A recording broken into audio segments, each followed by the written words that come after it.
আসসালামু আলাইকুম।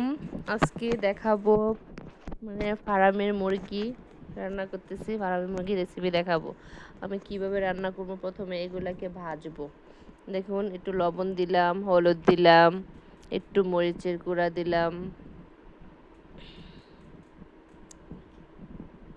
দেখুন, এই যে একটু মরিচের গুঁড়া, সবগুলাকে এখন ভালোভাবে মাখবো। একদম মশলাগুলা যেন ভালোভাবে মাংসের সাথে মিক্সড হয়, এমনভাবে মাখবো। দেখুন, আসলে এগুলাকে 5 মিনিট 10 মিনিট আগে মাইখা রাইখা দিলে, ভাজলে খুব টেস্ট হয়, কারণ মশলাগুলো মাংসের ভিতরে ঢুকে তাই। কিন্তু আসলে আমি তাড়াতাড়ি আপনাদেরকে দেখানোর জন্য আমি তাড়াতাড়ি করতেছি সব কিছুই। এই যে দেখুন, এদিক দিয়ে আমি পাইপ্যান বসাই দিলাম। আমার পাইপ্যানটা গরম হয়ে গেছে। তারপর তেল দিয়ে দিলাম। তেলটা গরম হওয়ার জন্য আমি অপেক্ষা করতেছি। এর ভিতরে আমি বলতেছি, যারা আমার নতুন ভিডিও দেখতেছেন তারা সাবস্ক্রাইব করে দিবেন। এই যে দেখুন, মাংসটাকে কিভাবে ভাজবো। সবটুকু মাংস আমি দিয়ে দিলাম। সবটুকু মাংস আমি একদম লাল লাল কালার করে ভাজবো। আমার সবটুকু ভিডিও না টেনে দেখতে থাকুন।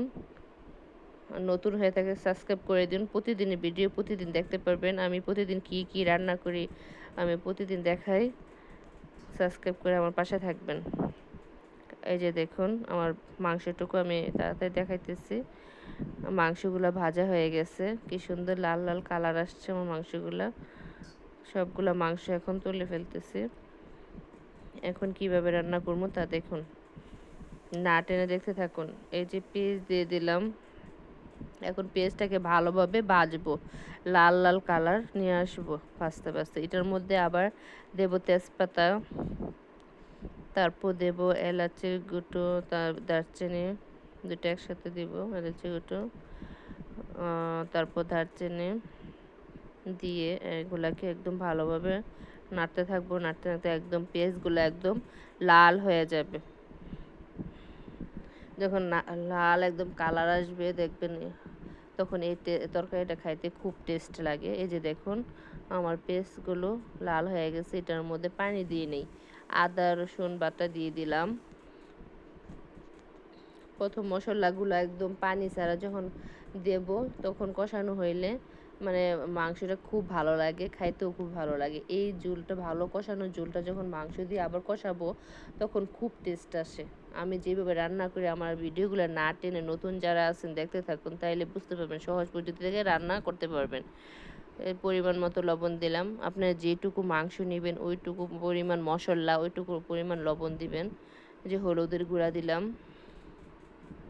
মরিচের গুঁড়া দিলাম,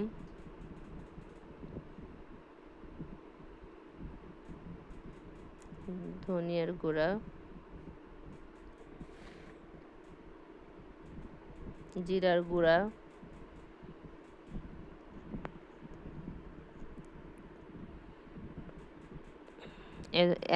এলাচি দারচিনি তেজপাতা একসাথে মিক্সড করে এটাকে গুঁড়া করে তারপর এটা দিলাম। এখন মশলার সাথে এটা দিয়েছে। আবার যখন মাংসটা একদম হয়ে যাবে, তখন এটা দিয়ে নামিয়ে ফেলবো। এই যে দেখুন, আমি পানি ছাড়া মশলাগুলোকে একটু কষাই নিতেছি। এই যে দেখুন, কি সুন্দর কালার আসছে আমার মশলাগুলা। আমি যেভাবে রান্না করি এইভাবে রান্না করবেন, দেখবেন কত ভালো লাগে খাইতে। এখন দেখেন, একটু পানি দিয়ে দিলাম। এই পানিটা এখন কষানোর জন্য আমরা অপেক্ষা করতেছি। দেখুন, একদম অনেকক্ষণ কষাবো পানিটাকে। এই যে দেখুন, কি সুন্দর কালার আসছে, কি সুন্দর মশলাটা কষানো হয়ে গেছে, কালার আসছে। এখন আমি মাংসগুলো দিয়ে দিলাম। এখন আমি মাংসগুলো কষাবো ভালোভাবে। মাংসগুলো কষাতে অপেক্ষা করব। এই যে দেখুন, কি সুন্দর মশলাগুলো মিক্সড হয়ে গেছে মাংসের সাথে। এখন আমি অপেক্ষা করব মাংসটা ভালোভাবে কষানোর জন্য। এই যে এটার উপরে আবার অল্প একটু টমেটো দিয়ে দিতেছি। মাংসের মধ্যে, গরু মাংস হোক মুরগির মাংস হোক, এটার মধ্যে আপনি টমেটো দিবেন, খুব ভালো মজা একটা টেস্ট আসে। আমার কাছে খুবই ভালো লাগে। এই যে এখন ডাইকা দিলাম, আবারও ফিরে আসলাম। দেখেন, এই যে আমার মাংসগুলা কষানো হয়ে গেছে, কি সুন্দর কালার আসছে। দেখুন, টেস্টটাও খুব ভালো আসছে। আপনি আমার মতো রান্না করে একবার দেখুন, তখনই বুঝতে পারবেন। ভালোভাবে কষানো হয়ে গেছে। এখন আমি এটাকে পানি দিয়ে দেব, ঝুল ঝুল করে রান্না করব।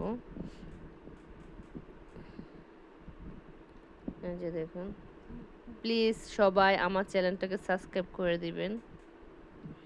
এই যে দেখুন কি সুন্দর কালার আসছে। এই যে দেখুন ঝোলটা আমি এটুকু ঝোল রাখবো।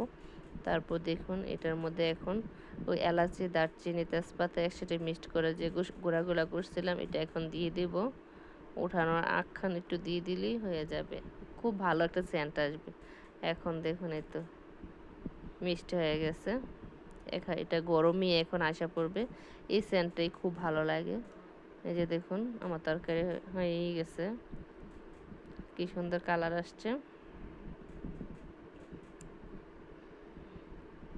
এই তো দেখুন হয়ে গেছে।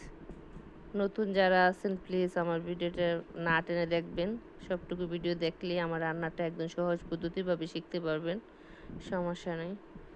এই যে দেখুন টমেটো